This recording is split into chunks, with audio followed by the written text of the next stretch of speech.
Assalamualaikum warahmatullahi wabarakatuh. Jumpa lagi anak-anakku IPS kelas 7 pada pertemuan ketiga. Hari ini Ibu akan membahas dengan tema dinamika kependudukan Indonesia. Silakan buka LKS-mu halaman 37. Dinamika penduduk. Antroposfer dalam kurung humanosfer, lapisan manusia dan kehidupannya di permukaan bumi. Demografi atau ilmu kependudukan terbagi menjadi dua. Yang pertama, kuantitas penduduk, meliputi apa sajakah? A. Komposisi penduduk menurut umur dan jenis kelamin. B. Pertumbuhan penduduk. C. Kepadatan penduduk. Kualitas penduduk. A. Tingkat pendidikan. B. Tingkat kesehatan. C. Pekerjaan. Komposisi penduduk menurut jenis kelamin atau kriteria biologis. Menurut umur, golongan muda 0 sampai 14 tahun, golongan dewasa 15 sampai 64 tahun, golongan tua 65 tahun ke atas. Angka ketergantungan atau dependency ratio kalau dimasukkan dalam rumus IPS, yaitu jumlah usia tidak produktif dibagi jumlah usia produktif dikalikan 100. Piramida penduduk, gambar yang menunjukkan struktur penduduk suatu negara. Ciri-ciri piramida ekspansif, pertumbuhan penduduk sangat tinggi, tingkat kelahiran tinggi ada di negara-negara berkembang. Piramida stasioner, pertumbuhan relatif stabil mendekati angka 0, tingkat kelahiran dan kematian rendah. Struktur jumlah penduduk muda, dewasa, tua seimbang ada di negara-negara maju. Piramida konstruktif, pertumbuhan penduduk menurun atau negatif, tingkat kelahiran rendah, sebagian penduduk berusia tua. Bentuk, coba perhatikan, ini adalah bentuk piramida ekspansif. Bentuknya seperti segitiga. Sedangkan piramida stasioner bentuknya seperti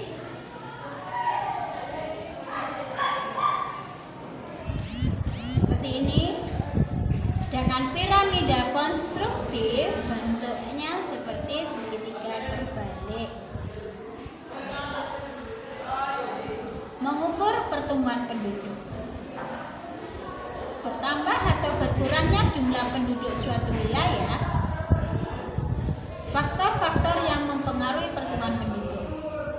Yang pertama, kelahiran atau birth. Yang kedua, kematian atau death. Yang ketiga, imigrasi atau MI. Yang keempat, emigrasi atau MO. Angka kelahiran kasar atau disingkat CBR, yaitu perbandingan antara jumlah kelahiran selama 1 tahun dan jumlah penduduk pada pertengahan tahun. CBR kalau dimasukkan dalam rumus, yang pertama, birth dibagi populasi penduduk dikalikan 1000 penduduk. Angka kelahiran kasar atau CBR itu perbandingan antara jumlah kelahiran selama 1 tahun dan jumlah penduduk pada pertengahan tahun. Kalau dimasukkan dalam rumus, CBR sama dengan birth dibagi populasi penduduk dikalikan 1000. Berikutnya angka kematian kasar atau CDR, yaitu perbandingan antara jumlah penduduk yang meninggal selama 1 tahun dan jumlah penduduk pada pertengahan tahun. Kalau dimasukkan rumus, CDR sama dengan death dibagi populasi penduduk dikalikan 1000. Berikutnya adalah angka kematian bayi atau IMR. yaitu perbedaan antara jumlah kematian bayi usia kurang dari 1 tahun dan jumlah kelahiran hidup selama tahun tertentu. Rumusnya IMR sama dengan death dibagi populasi penduduk kalikan 1000. Angka migrasi masuk dalam kurung NI itu jumlah pendatang tiap 1000 penduduk tempat tujuan selama 1 tahun. MI sama dengan I imigrasi dibagi populasi dikalikan 1000. Berikutnya adalah angka migrasi keluar atau disingkat MO, yaitu jumlah penduduk yang keluar dari daerah tempat tinggalnya tiap 1000 penduduk selama 1 tahun. Kalau dimasukkan dalam rumus, MO sama dengan O dibagi populasi dikalikan 1000.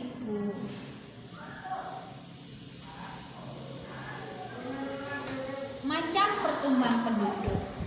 Ada 2 macam pertumbuhan penduduk. Yang pertama, pertumbuhan penduduk alami adalah selisih antara besarnya kelahiran dan kematian. Kalau dimasukkan dalam rumus, P sama dengan birth dikurangi death. Kedua, pertumbuhan penduduk sosial, yaitu pertumbuhan penduduk yang mempertimbangkan variabel demografis.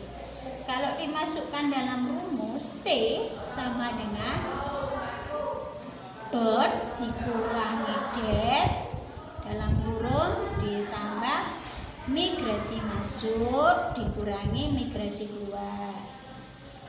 Yang ketiga, presentasi pertumbuhan.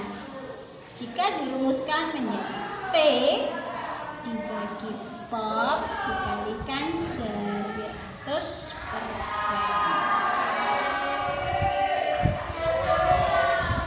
Mengukur kualitas penduduk. Kualitas penduduk yaitu keadaan penduduk baik secara perseorangan maupun kelompok berdasarkan tingkat kemajuannya yang telah dicapai.